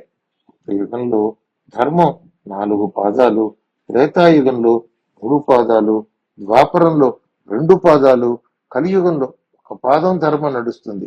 యుగ యుగానికి ధర్మంలో వ్యత్యాసం ఉంటుంది. మానవులలో ఉండే శక్తిని బట్టి, తాహతును బట్టి వ్యత్యాసం. వేదికపై నుండి డీజీపీ గారు ధర్మం, ధర్మ సూక్ష్మానికి మధ్య భేదం తెలియచేయండి అన్నారు. పినాకపాణి, అసలు ధర్మం అంటే ఏమిటి? వేదములో సూత్రబద్ధంగా చెప్పబడింది ధర్మం. ధర్మాన్ని అతిక్రమించినప్పటికీ లోకరక్షణ కోసం ఆచరించేది ధర్మ సూక్ష్మం. ఉదాహరణ, సత్యం పలకటం ధర్మం, అసత్యం పలకటం అధర్మం. కానీ జనులకు మేలు చేసే అబద్ధము సత్యం పలికితే వచ్చే ఫలితం వచ్చి ధర్మంగా చెప్పబడుతుంది. ప్రాణులకు హాని కలిగించే సత్యం అధర్మం అవుతుంది. ఇది ధర్మ సూక్ష్మం. ఒక విద్యార్థి కర్తవ్యము, ధర్మము ఒకటేనా అని అడిగాడు. పినాకపాణి, యజమాని లేక అధికారి ఇచ్చిన ఆజ్ఞను పాటించటం ధర్మం. ఆ ఆజ్ఞ ద్వారా చేయవలసిన పని పూర్తి చేయటం కర్తవ్యం. ఒక వైద్యుడు లేచి, ఈ రోజుల్లో క్షత్రియులు లేరు, కొద్దిమంది బ్రాహ్మణులు మాత్రమే వేదాధ్యయనం చేస్తున్నారు. వ్యాపారం వైశ్యులే కాదు, అన్ని వర్ణాల వారు చేస్తున్నారు. మరి ఈ వర్ణాలు లేనట్లేనా? వారి ధర్మాలు మాయమైనట్లేనా అని అడిగాడు. రాజ్య పాలన చేయటం క్షత్రియ ధర్మం. వర్ణ పారంపర్యంగా వస్తున్న క్షత్రియులు ఉన్నారు. ఎవరు పాలన చేస్తే రాజధర్మాలు వారికి సంక్రమిస్తాయి. పాలించేవారు రాజధర్మాలు పాటించాలి. అలాగే బ్రాహ్మణులు వేదాధ్యయనం చేయటం బ్రాహ్మణ ధర్మం. ఆ ధర్మాన్ని పాటించేవారు బ్రాహ్మలే. పారంపర్యంగా గుర్తించబడిన వారు బ్రాహ్మలే. ధన సంపాదనే ప్రధానంగా నడుస్తున్న ఈ కాలంలో, ఈ వ్యవస్థలో సేవా విభాగంలోని ఎటువంటి సేవను అందించినా వారు శూద్రులే. పారంపర్యంగా వస్తున్న వర్ణ గుర్తింపు ఉన్నవారు శూద్రులే. డబ్బు కోసం ఎవరు ఏ వ్యాపారం చేసినా వైశ్యులే. యుగ యుగాలుగా ఆ వర్ణంలో జన్మిస్తున్న వారు కూడా వైశ్యులే. ఒక స్త్రీ లేచి వృత్తులు, ధర్మాలు ఒకటేనా అన్నది. పినాకపాణి, 4 ఆశ్రమాలలో చెప్పబడిన విధులు అంటే ధర్మాలు ఆచరించే విధానమే వృత్తి. నాకు గుర్తింపు కోసం సేవా రంగంలో అనేక విభాగాలు ఉండటం చేత వారి వృత్తులలో సంబోధించబడి వారికి కేటాయించబడిన విధులు వారి వృత్తులైనవి. అదే వారి కులంగా పిలువబడింది. వారి అసలు ధర్మం సేవా ధర్మమే. శ్రీహర్ష లేచి కాలాతీతమైంది. ఇక్కడితో ఇష్టాగోష్ఠి ముగిద్దాం. త్వరలో మనం నిర్వహించుకునే వర్క్షాప్ లో ఒక్కొక్క విభాగంలోని ధర్మాలను తెలుసుకుందాం అని సభకు స్వస్తి పలికారు. సభికులంతా పినాకపాణి సమాధానాలు చెప్పే తీరుకి అబ్బురపడ్డారు. విదేశీయుడైన మన శాస్త్రాల మీద ఉన్న పట్టు, వాటికి జీవం పోయాలన్న ఆయన తపనకు అందరూ తమ మనస్సులో అంజలి సమర్పించారు. అన్ని రంగాల వారు, ముఖ్యంగా అధికారులు పినాకపాణి తలపెట్టిన ధార్మిక యజ్ఞానికి మద్దతు పలికారు. తమ పూర్తి సహాయ సహకారాలు ఉంటాయని హామీ ఇచ్చారు. శ్రీహర్ష ఆయన సతీమణి సుధా ధరణిని వెంటబెట్టుకుని పినాకపాణికి, ఆ తర్వాత కాత్యాయనికి పరిచయం చేశారు. కాత్యాయని, ధరణి ఒకరి చేతులు ఒకరు పట్టుకుని కళ్ళల్లోకి గుచ్చి గుచ్చి చూసుకున్నారు. ఒకరినొకరు గుర్తించుకున్నారు. బాగున్నావా కాత్యాయని అని అంటే, బాగున్నావా ధరణి అంటూ ఒకరినొకరు ఆలింగన చేసుకుని అక్కడ ఎవరిని పట్టించుకోకుండా ఒక చోట కూర్చుని మనసు విప్పి మాట్లాడుకున్నారు. సరే, ఇక్కడ సమయం కాదు, మనం విడిగా ఈ హడావిడి తగ్గిన తర్వాత తీరిగ్గా మాట్లాడుకుందాం అని శ్రీహర్షకు, రాజారాం గారికి, అక్కడున్న కొద్ది మందికి కాత్యాయని ధరణిని పరిచయం చేసింది. ఈమె నా బాల్యమిత్రురాలు, ఏమైపోయింది అనుకుంటూ ఉండేదాన్ని. ఈ రోజు గొప్ప రచయిత్రిగా నన్ను కలిసింది.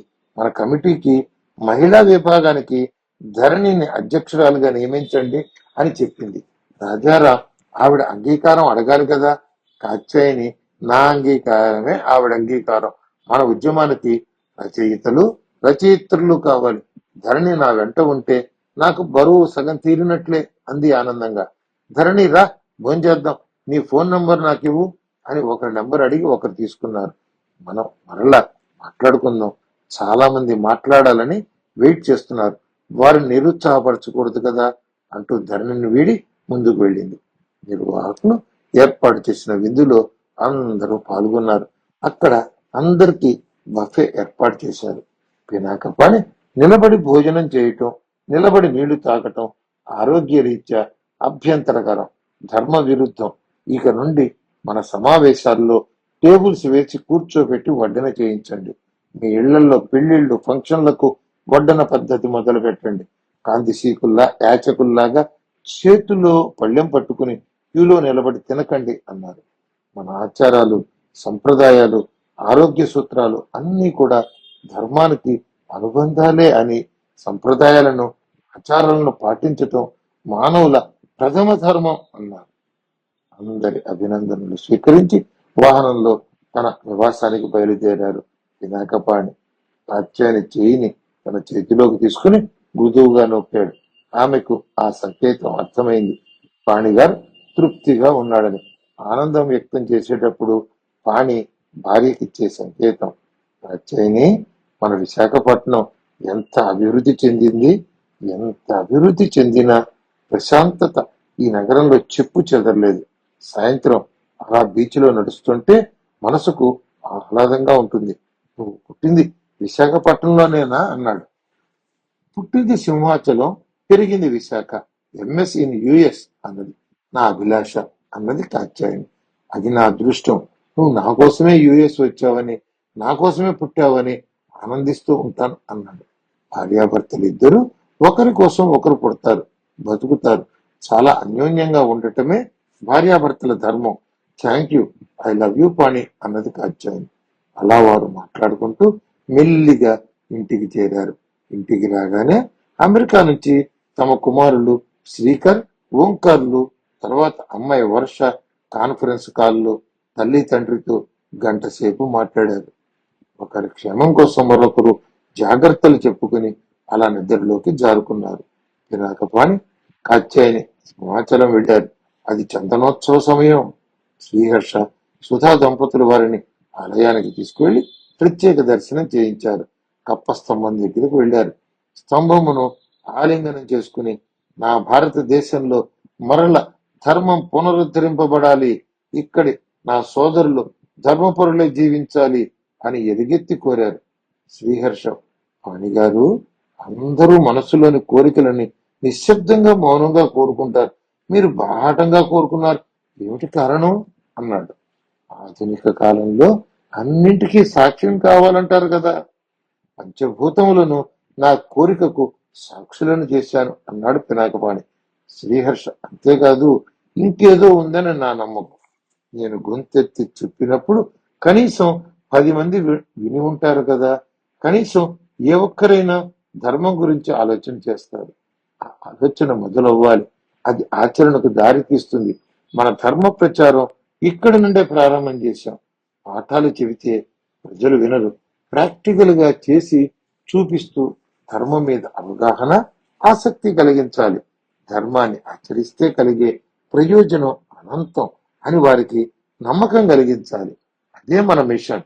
పదండి, ఆకలి వేస్తోంది, ప్రసాదం స్వీకరించి అల్పాహారం సేవిద్దాం అని పాణి దంపతులు శ్రీహర్ష దంపతులతో క్రిందకి దిగారు. హోటల్ దశపల్లా చేరుకున్నారు. శ్రీహర్ష, ఏమి ఆర్డర్ చేద్దాం అని అడిగాడు. ఇడ్లీ పెసరట్టు ఉప్మా అన్నారు పాణిగారు. అదేమిటి, మీరు బ్రెడ్ జామ్ అంటారు అనుకున్నాను అన్నాడు. కాత్యాయని ఇంట్లో తెలుగు వంటలే చేస్తుంది, పూర్తి శాకాహారులం. శ్రీహర్ష, మరి ఇప్పుడు ఎక్కడికి వెడదాం? కాత్యాయని, మాకు ఇక్కడ నాన్నగారు ఇచ్చిన 5 ఎకరాల తోట ఉన్నది, ఆ తోటకు మనం వెళ్ళి చూద్దాం, అక్కడ ఒక ఇల్లు కట్టుకుందామని ఆలోచన, రండి అని వారిని ఆ ప్రదేశానికి తీసుకువెళ్ళింది. విశాఖపట్టణానికి సింహాచలానికి మధ్యలో ఆ తోట ఉన్నది. వారు వెళ్ళేటప్పటికి తోటమాలి వాచ్మాన్ గేట్ తీసి నిలబడ్డారు. అందరూ తోటలోకి ప్రవేశించారు. తోటలో చుట్టూ ప్రహరీ గోడకు ఆనుకుని కొబ్బరి చెట్లు ఉన్నాయి. ఒక పనస చెట్టు, 2 బత్తాయి చెట్లు, జామ, ఉసిరి, మామిడి, అరటి పండ్ల చెట్లు ఉన్నాయి. పారిజాతం చెట్టు విరబూచింది. చెట్టు కింద పూల పాన్పు వలె పూలు రాలిపడి ఉన్నాయి. అక్కడక్కడ ఏవో పూల మొక్కలు ఉన్నాయి. మధ్యలో అంతా బీడువారినట్లు నేల ఉన్నది. శ్రీహర్ష: ఓ, అద్భుతం! దీన్ని ఇంకా బాగా డెవలప్ చేయవచ్చు. నేల మంచిది, వరి కూడా పండించవచ్చు అన్నాడు. కానీ ఇక్కడ ధర్మాచరణ యజ్ఞ వేదికను నిర్మిద్దాం. కనీసం 200 మంది కూర్చునే కాన్ఫరెన్స్ హాలు, ఒక guest house, servant quarters plan చేద్దాం అన్నాడు. శ్రీహర్ష: ఆ విషయం నాకు వదిలేయండి. మంచి ప్లాన్ గీయించి మీ దగ్గరకు వస్తాను. మార్పులు చేర్పులు ఉంటే మీరు చేదురు గాని. అలా మరొక్కసారి తోటంతా కలియ తిరిగి తమ నివాసానికి బయలుదేరారు. నివాసానికి చేరుకునేటప్పటికీ నగరంలోని ప్రముఖులు వారి కోసం వేచి ఉన్నారు. రాణిగారు వారిని చూడగానే ఆప్యాయంగా పలుకరించారు. అభ్యాగత స్వయం విష్ణు అన్నారు. భోజన వేళ వచ్చాడు. మీరందరూ ఈ రోజు మా ఆతిథ్యం స్వీకరించండి అని వాళ్ళందరినీ ఒప్పించారు. తమ తోటకు వెళ్లి రావటం వలన ఆలస్యమైందని వాళ్ళకి సంజాయిషి ఇచ్చుకున్నారు. వచ్చిన వారితో తాము తమ తోటలో స్వగృహం నిర్మించుకోవాలని ప్రయత్నం మొదలు పెట్టాము అని చెప్పారు. వారు ఈ మహానగరం నడిబొడ్డులో మీకు ఇల్లు ఉన్నది, మరల దూరంగా ఎందుకు అని తమ అభిప్రాయం చెప్పారు. పినాకపాణి: ఈ గృహం ధర్మబోధ కేంద్రంగా చేద్దాం. ధర్మశాస్త్రం మీద ఎన్ని రకాల గ్రంథాలు వచ్చాయో అన్నిటినీ సేకరించి ఒక చక్కని లైబ్రరీని ప్రారంభించుదాం. సెంటర్లో ఉంటే అందరూ మన కార్యక్రమాల్లో పాలు పంచుకునే వీలు ఉంటుంది. అందుచేత మా నివాసం దూరంగా ఏర్పాటు చేసుకుంటున్నాం. ఇంతలో కాత్యాయని వడ్డన చేస్తున్నారు, లోపలికి రండి అన్నది. పాణి వారిని కారిడార్లోకి తీసుకెళ్లి కాళ్ళు కడుక్కునేందుకు నీళ్లు అందించారు. టవల్ చేతికిచ్చి తుడుచుకోమన్నాడు. లోపల అందరికీ టేబుల్ పైన అరిటాకులు వేసి వడ్డన చేస్తున్నారు. పాణి కాత్యాయని పర్యవేక్షిస్తున్నారు. వచ్చిన వారు మీరు కూడా మాతో పాటు కూర్చోండి అన్నారు. పాణి అతిథులు భోజనం చేయకుండా యజమాని భోజనం చేయకూడదు అన్నారు. కాత్యాయని పర్వాలేదు, మీరు కూర్చోండి వాళ్ళ కోసం అని బలవంతంగా పాణిని కూర్చోబెట్టింది. ఒక ఆయన పాణితో భోజనాల తరువాత అతిథి ధర్మం ఏమిటి తెలియచేయమన్నాడు. పాణి అంగీకరించారు. అందరికీ తాంబూలాలు అందజేశారు. పాణి అస్తమించే సమయం దాకా అందరితో ముచ్చటించి సంధ్యా సమయమైంది అని నమస్కరించి లేచి నిలబడ్డారు. అందరూ లేచి నమస్కరించి వారి నివాసాలకు వెళ్ళారు. పినాకపాణి అమెరికాలో ఉన్నప్పుడు కూడా త్రికాల సంధ్యావందనము, 3 పూటల సహస్ర గాయత్రి చేస్తారు. కాత్యాయని 2 పూటల దేవుని ముందు దీపారాధన చేసి లలితా సహస్రనామ పారాయణ చేస్తుంది. రాత్రి 8 గంటల లోపు డిన్నర్ అయిపోవాలని నియమం పెట్టుకున్నారు. 8 తరువాత ఆహారం స్వీకరించరు. శ్రీహర్ష, భార్య సుధ ఒకసారి పాణి దంపతులని డిన్నర్ కి ఆహ్వానించారు. కాత్యాయని మాకు 7:30కి డిన్నర్ ఏర్పాటు చేయగలిగితే వస్తాం. మా వల్ల మిగతా అతిథులకు ఇబ్బంది కలగకూడదు కదా అన్నది. సుధ వారి కోరిక మేరకు రాత్రి 7:30కు డిన్నర్ ఏర్పాటు చేసింది. సుధ: శ్రీహర్ష, ఆరోగ్య సూత్రాలు బాగా పాటిస్తారా అని అడిగి. కాత్యాయని: సంపూర్ణంగా పాటిస్తాం. ఆరోగ్య సూత్రాలు కూడా మానవ ధర్మాలలోని భాగమే. ఆరోగ్యం బాగుంటేనే శరీరం మన ధర్మాలను ఆచరించటానికి సహకరిస్తుంది అని చెప్పింది. శ్రీహర్ష: మాకు ఆరోగ్య సూత్రాలు కొన్ని తెలుసు, కానీ మీ నుండి పూర్తిగా తెలుసుకోవాలనుకుంటున్నాం. వివరంగా చెప్పరా ప్లీజ్ అని అడిగాడు. అందరికీ నమస్కారం. ఈ వీడియో మీకు నచ్చినట్టయితే, ఇలాంటి మరిన్ని వీడియోలు చూడాలనుకుంటే మన ఛానల్ని లైక్ చేయండి, సబ్స్క్రైబ్ చేయండి. ధన్యవాదాలు.